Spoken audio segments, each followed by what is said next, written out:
అందిస్తారు. వారిని అందించవలసిందిగా సవినయంగా మనవి చేస్తున్నాం.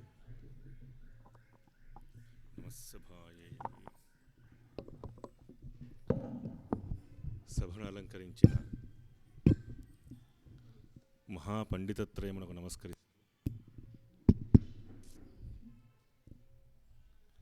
ముగ్గురు కూడా 3 శిఖరముల వలె ఈనాడు ఈ సభ భాసిస్తోంది. ప్రధానంగా వ్యాసస్థానంలో ఆసీనులై ఉన్నటువంటి శాస్త్రి గారు, ఎవరైతే వ్యాసస్థానాన్ని అలంకరించారో వారు సాక్షాత్తు శ్రీమన్నారాయణ స్వరూపులే అయి ఉంటారు.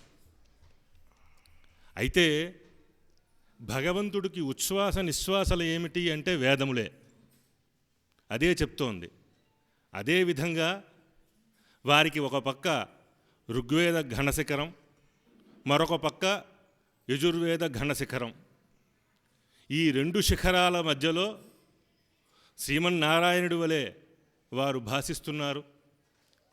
ఒకేసారి త్రికూటములను శ్రీశైలంలో దర్శించామా అన్నంత వైభవంగా ఈనాటి సభ భాసిస్తోంది.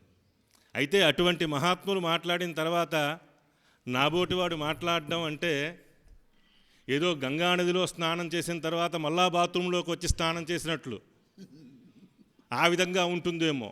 అయినప్పటికీ పెద్దల యొక్క అనుజ్ఞ అయినది కాబట్టి ఏదో ఒక ప్రయత్నం చేస్తున్నాం. నిజానికి ఇది సాహసమనే చెప్పాలి, ప్రయత్నం అనకూడదు. ఎందుకంటే ముగ్గురు కూడా 3 శిఖరాలే. అయితే ఇక్కడ జరుగుతున్నటువంటి చాలా విశేషం ఏంటి అంటే పరదేవత యొక్క స్తుతి. మనందరికీ కూడా తెలుసుగా, అమ్మవారికి ఏంటి ఇష్టమయ్యా అంటే స్తోత్ర ప్రియా అని చెప్పి మనం లలితాశాస్త్రంలో చెప్పుకుంటూ ఉంటాం. అయితే ఎప్పుడైతే అమ్మవారి యొక్క స్తోత్రం జరుగుతోందో అది విని బాగా ఆనందించేవాడెవరు లోకంలో? ఎక్కడైనా ఒక భర్త ఏదో గొప్ప పనులు చేసాడు అనుకోండి, ఆయన్ని ప్రస్తుతిస్తున్నారు, అయ్యా మీ మహానుభావుడండి ఈయన, ఇంతటివాడు అంతటివాడు అని. అది విని ఆనందించేదెవరు బాగా? భార్యే. అదేవిధంగా పరదేవతని ప్రస్తుతి చేస్తూ ఉంటే ఆనందించేదెవరండి? సాక్షాత్తు పరమేశ్వరుడే ఆనందిస్తాడు. అయితే ఇక్కడ జరుగుతున్నటువంటి పరదేవత స్తుతిని వినడానికి పరమేశ్వరుడు వస్తాడా? వచ్చి తీరుతాడు. ఎవరి కోసం రావాలి? ఖచ్చితంగా వస్తాడు. మరి ఎలా వస్తాడు? వచ్చినవాడు మనకు కనిపిస్తాడా? కనిపిస్తాడు, సందేహం ఏమీ లేదు, కనిపించి తీరుతాడు. మరి ఎలా వస్తాడండి అంటే వేదాధ్యాయి సదాశివ అన్నారు. ఎవరైతే వేదాధ్యయనం చేస్తారో వారు సాక్షాత్తు శివుడే, అందులో సందేహం ఏమీ లేదు. శివుడంటే ఏదో కపర్దిగా ఉండాలి లేదా భిక్షుకుడుగా ఉండాలని ఏం లేదు. ఆయన ఏ రూపాన్నైనా పొందగలడు. ఆయనకు ఒక రూపం లేదు, ఒక పేరు లేదు. అన్ని రూపాలు ఆయనే, అన్ని పేర్లు ఆయనే. మరి ఎందుకు అన్ని పేర్లు అంటే నీకెక్కడో ఒక చోట మనస్సు కుదుట పడుతుందేమో అని చెప్పి అన్ని పేర్లతో పిలుస్తూ ఉంటాం. అందుకే అమ్మవారికి లలితాశాస్త్రంలో అన్ని నామాలు. నిజానికి ఏకైవాహం జగత్యత్ర అని చెప్పి జగన్మాత స్వయంగా చెప్తుంది, నేనే అన్ని చోట్ల ఉన్నాను, నాకు భేదమైనది లేదు అని. మరి ఎందుకు ఇన్ని పేర్లు అంటే ఏదో ఒక నామం మీద వాడి మనస్సు లగ్నమవుతుందేమో అన్న తాపత్రయానికి ఋషులు మనకి ఇన్ని నామాలు అందజేసి ఉన్నారు. అటువంటి సాక్షాత్తు శివస్వరూపులు వేదాన్ని ఎవరైతే అధ్యయనం చేస్తారో వారే పరమేశ్వరుడు అని చెప్పి శాస్త్రం చెప్తున్నప్పుడు ఆ 2 వేదాలు, ఒక్క 2 వేదాలైనా మొదటి రోజు చూసుకుంటే విశ్వనాథ శాస్త్రి గారు, ఒక పక్క విష్ణుభట్ల ఆంజనేయ చైనులు గారు, మరొక పక్క మార్తి వెంకటరామ శర్మ గారు, ఇలా ప్రతిరోజు ఇంతింతమంది పండితులు వచ్చి ఈ కథాశ్రవణంలో పాల్గొంటున్నారు అంటే సాక్షాత్తు పరమేశ్వరుడే స్వయంగా వచ్చి ఈ పారాయణని వింటున్నారు అనడంలో ఎంతమాత్రం సందేహం లేదు. మనకి ఆంజనేయ స్వామి వారిని గురించి ప్రస్తుతి చేస్తూ ఎత్ర ఎత్ర రఘునాథ కీర్తనం అని చెప్పినట్టుగా ఎక్కడైతే పరదేవత యొక్క స్మరణ జరుగుతుందో అక్కడ సాక్షాత్తు శివుడు ఉండి తీరుతాడు. అందుకే ఒక్క చండీ హోమం చెయ్యం, చండీ సహిత రుద్రహోమమే చేస్తారు. అది ఆచారంగా ఉంటుంది. అయితే నిజానికి నాకు మీ సభ అంతటినీ, ఈ సభలో ఉన్నటువంటి భక్తులను చూస్తూ ఉంటే ఒక మాట గుర్తొస్తోంది. మాకు ప్రతినిత్యం రామాయణ పారాయణ చేయడం ఒక అలవాటుగా పెట్టుకుని ఉన్నాం. అందులో రామాయణ గురించి ప్రస్తుతి చేస్తూ యఃకర్ణాంజలి సంపుటై అహరహ సమ్యక్ పిబధ్యాతరాత్ అని చెప్తాడు వాల్మీకి. ఎంత గొప్ప విషయం అండి. నిజానికి దేవతలు అమృతపానం చేసినప్పుడు ఎలా తాగేరయ్యా అంటే మనకు సినిమాల్లోనో లేకపోతే ఫోటోల్లోనో ఇలా దోశలు పెట్టి తాగినట్టుగా చూపిస్తూ ఉంటారు. కానీ అది అసత్యం, అలా తాగడానికి వీలు లేదు. ఎందుకంటే దోసెడుతో నీళ్లు తాగకూడదు. అంజలినా జలం నపిబేత్ అని చెప్పి స్మృతి నిషేధించి ఉంది, దోసెడుతో నీళ్లు తాగకూడదు అని. మరి ఎలా తాగాలి? ఇప్పుడు తాగుతున్నదేంటి? మనం అమృతం తాగుతున్నాం. శాస్త్రి గారి యొక్క ప్రవచన ధారలలో అమృతాన్ని మనం పానం చేస్తున్నాం. అది ఎలా తాగాలి అంటే రామాయణంలో చెప్పాడు. అయితే ఇది భాగవతం కదండి, రామాయణం గురించి ఎందుకు చెప్తున్నారు అంటే భగవత్ కథాశ్రవణం ఏది జరిగినా దానికి అన్వయం చేసుకోవచ్చు. అనుక్త మన్యథోగ్రాహ్యం అని చెప్పి ఒక నియమం ఉన్నది. ఇక్కడ చెప్పనంత మాత్రాన దాన్ని తీసి పారి అక్కర్లే. ఎక్కడ చెప్పాడో అక్కడి నుంచి తెచ్చుకొని వినొచ్చు. ఈ అమృతపానం ఎలా చెయ్యాలి అంటే కర్ణాంజలి సంపుటై, చెవుల దగ్గర చక్కగా ఇలా చేతులు పెట్టుకుని వినాలట. ఇది కర్ణాంజలి. ఎందుకు అలా వినాలి అంటే నిన్న చెప్పారు, ఈ వినడం వల్ల మనకు ఏదైనా ఒక ప్రయోజనం లేకపోతే మనం ఏ పని చెయ్యం. మన లక్షణం అది. ఖచ్చితంగా మనకు ఒక ప్రయోజనం ఉండాలి. ఇలా వినడం వల్ల నాకేంటయ్యా ప్రయోజనం అంటే నిన్న శాస్త్రి గారు ఆ జన్మం గురించి చెప్తూ ఉంటే ఒక్కసారి ఎందుకు పుట్టామా అనిపించింది. ఎంత చక్కగా వర్ణించారు వారు.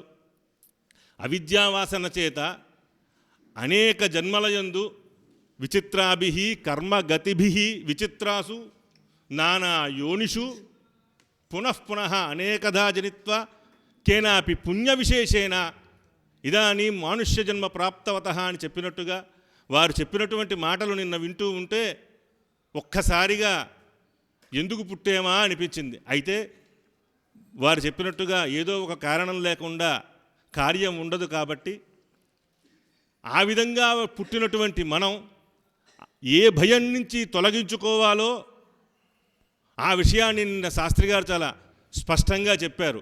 కాబట్టి ఎవరైతే ఈ కర్ణామృత పానం చేస్తారో వారికి ఈ జన్మమృత్యు జరావ్యాధి అనేటువంటి భయముల నుండి శాశ్వతంగా తొలగింపబడతారు.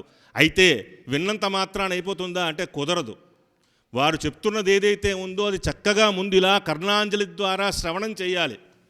శ్రవణం చేసిన తర్వాత శారదాపీఠం దగ్గరికి భోజనానికి వెళ్తున్నప్పుడు సీరియల్లో ఏం జరిగింది, మామిడాకులో అరిటాకులో సీరియల్లో ఏం జరిగిందో అన్న విషయం ఆలోచించడం మానేసి, అలాగే కోడలకు ఫోన్ చేసి భోంచేసేవా అని అడగడం మానేసి, శాస్త్రి గారు ఏదైతే చెప్పారో దాని గురించి చర్చ చేసుకోవాలి.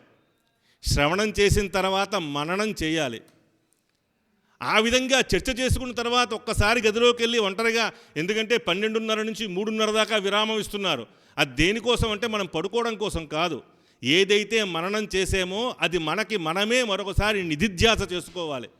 ఎప్పుడైతే ఈ శ్రవణ మనన నిధిధ్యాసలు కలిగి ఉంటాయో వారు చెప్పినటువంటి భాగవతామృతం ఏదైతే ఉందో అది మన మనస్సుని పడుతుంది.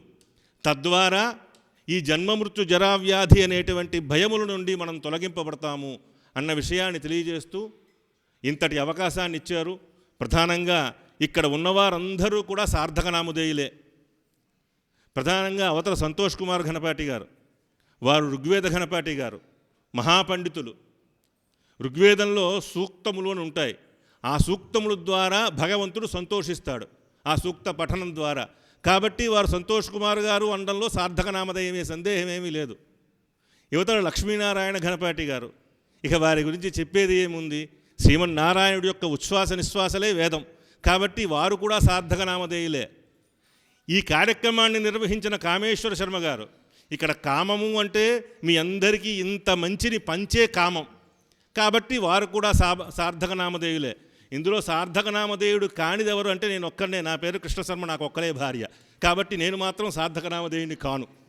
కాబట్టి ఇటువంటి పరిస్థితులలో ఇంతకీ కృష్ణ శర్మ గారి బాధ ఒక్కతే భార్య ఉన్నది అది లేదు, అది కాదు.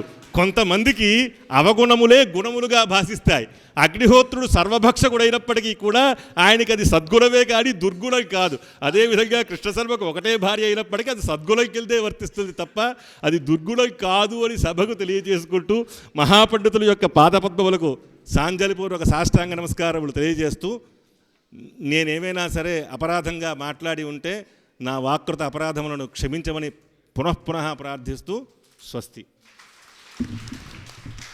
చాలా దివ్యంగా సందేశం ఇచ్చారు.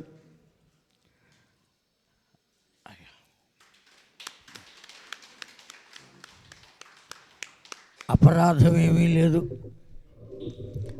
అన్నీ ఉన్నతమైనటువంటి వాక్యాలు. వారందరూ వేద పండితులు అన్నారు, కానీ వేద తుల్యమైనటువంటి శబ్దాలనే మనకు అందించారు వారు కృష్ణ శర్మ గారు. కృష్ణుడు ఎప్పుడు చెప్పినా అది గీత, గీత వంటివే వారి వాక్యాలు కూడా. వారి వాక్యాలను శిరోధార్యంగా మనం అందరం స్వీకరిస్తూ పెద్దలు సత్కరిస్తున్నారు వచ్చినటువంటి వేద విధులను.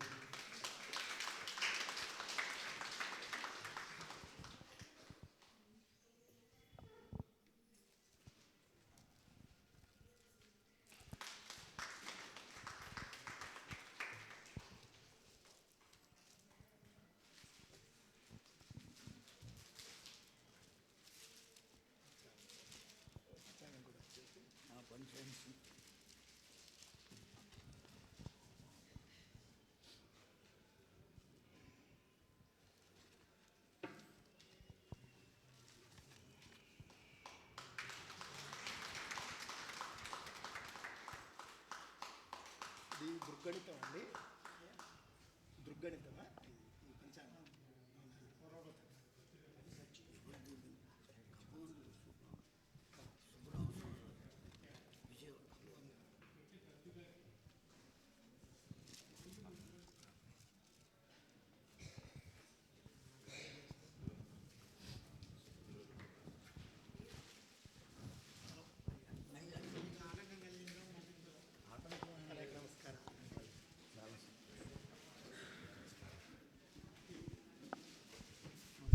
చూడండి.